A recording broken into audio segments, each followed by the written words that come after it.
severe thunderstorm warning for northern McIntosh County in southeastern Oklahoma, west central Muskogee County and east central Oklahoma, southeastern Okmulgee County and northeastern Oklahoma until 7:30 p.m. Central Daylight Time.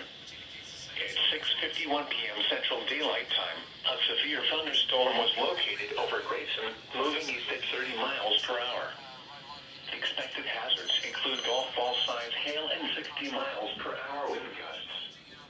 This is a radar indicated threat. Following effects are expected. People and animals outdoors will be injured. Expect hail damage to roofs, siding, windows, and vehicles. Expect wind damage to roofs, siding, and trees. Locations in or near the path include Okmulgee, Henrietta, Shakota, Morris, Newark, Schulter, Grayson, Council Hill, Rentisville, Hoffman, Lakeview Fallow State Park, Chiquita, Pierce, Amapa. This includes Interstate 40 in Oklahoma between mile markers 243 and 265. A tornado watch remains in effect until 9 p.m. Central Daylight Time for southeastern, northeastern, and east central Oklahoma.